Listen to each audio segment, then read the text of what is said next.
Hi mga ka-tips, kamusta? Ayan, gawa tayo ng decals na idinidikit po sa mga salamin para sa mga events. Let's go!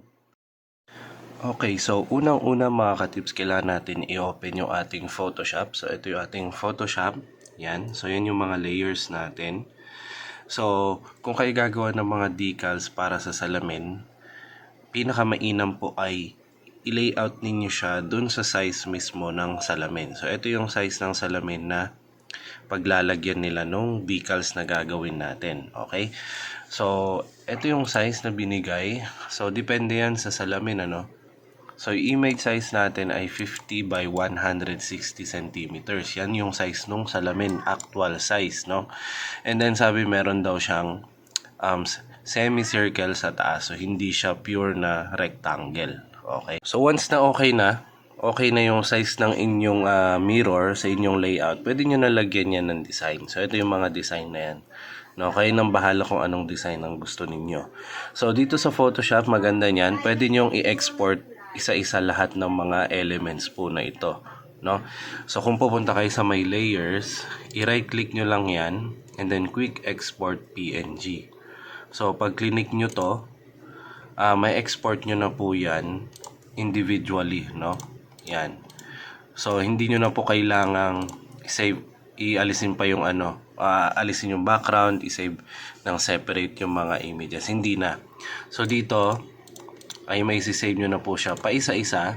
Pag na-right click nyo yung layer, and then, quick export as PNG. Ayan.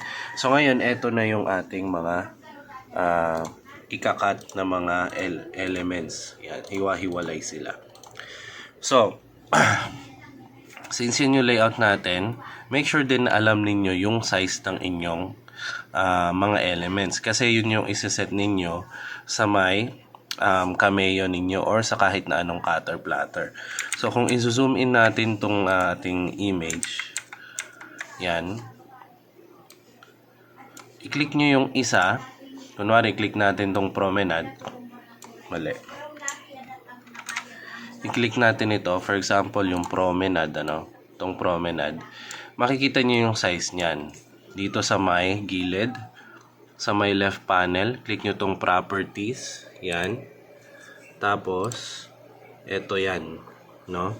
So, yung image na yan ay may size na 15 by 14. Okay.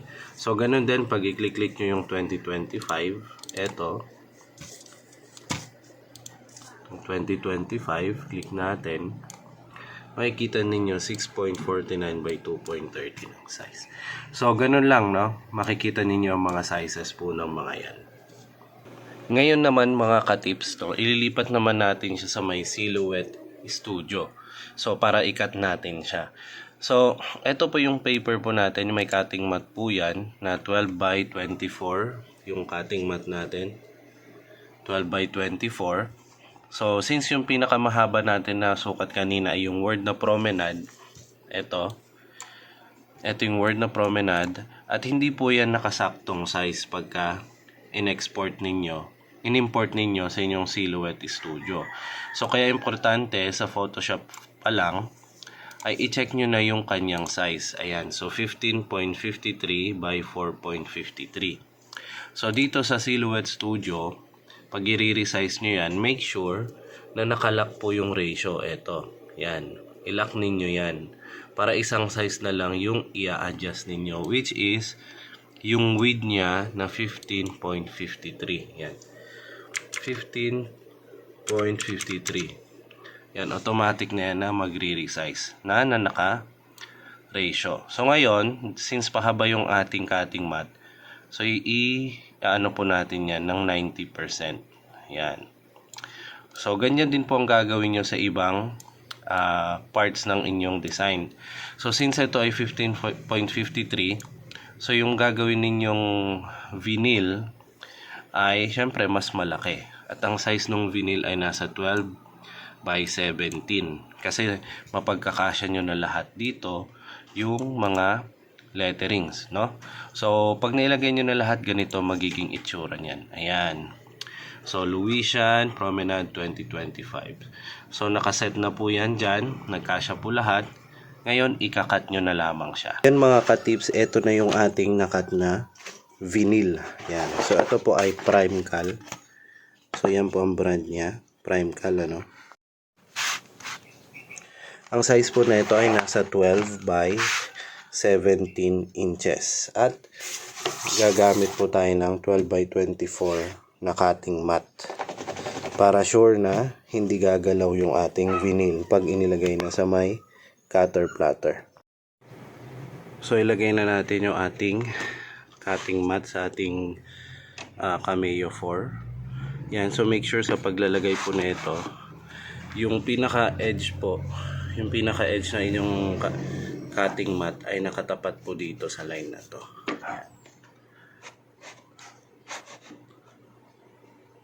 So ganyan po ang paglalagay pagka no registration marks yung gagamitin ninyo.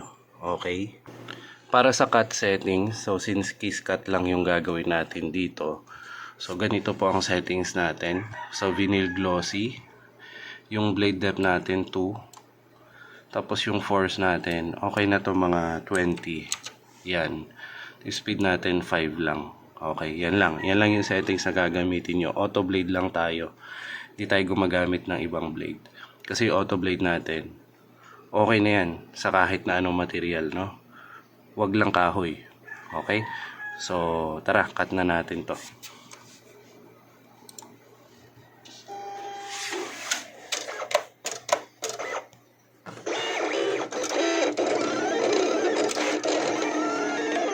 Yan, so antayin na lang natin na matapos. And then, ipil natin yung excess. Yan, eto na, nakat na natin. Ayan, so eto na yung mga cut, oh. Ayan, so nakikita ninyo, nakat na natin yung ating vinyl. So ngayon, ipipil naman natin ito. Tanggalin na natin siya. Ayan, so ipil na natin yung excess na vinyl sa gilid na hindi naman kailangan. So sinubukan ko siyang ipil ng isang buo pero hindi kaya. Kaya kinat ko siya ng 3 para mas madali yung ating pagpipil. So gamit lang po kayo ng weeding tool para mas madali yung pagpipil ninyo. Patanggal ninyo yung mga nasa loob ng mga excess. So once okay na, ilipat naman po natin. So ang gamit naman natin dito ay yung badun na tawag dito transfer tape. So mabibili niyo po yan kahit saan. At saka gagamit tayo ng yellow backing. Yan po ay yung used backing ng mga gamit kong phototap. So reason yan, ba't natin ililipat sa bagong sticker backing ay para hindi na mahirapan yung customer natin sa pagtatanggal. Kasi pag ipinil mo siya directly dun sa original backing ng decals ay nagkakaroon po ng issue. So sumasama po yung ibang backing niyan. Yun po yung nagiging cause kaya hindi po didikit yung decal kasi meron pang nakadikit na backing sa likod ng pinaka sticker. So ayan, so gamit tayo niyan. So ilagay lang po natin sa ibabaw and then ipipil natin yan mamaya once na okay na. So yan, nakalagay na yung ating transfer tape. Ngayon dahan-dahan natin siyang tanggalin. So may mga tinatanggal ako sa likod, yun yung mga excess na sinasabi ko na mga backing na sumasama pag pinil mo yung sticker. So ayan, so ikat na lang natin siya para maayos. At eto na nga yung ating final output. Pwedeng-pwede na po ito idikit sa salamin. Ayan. So malinis po yan, ano? So gawa po ng Cameo 4 yan. So sa mga gusto po na magkaroon po ng cutter platter, I recommend Cameo 4. Kung may mga tanong po kayo, just message me.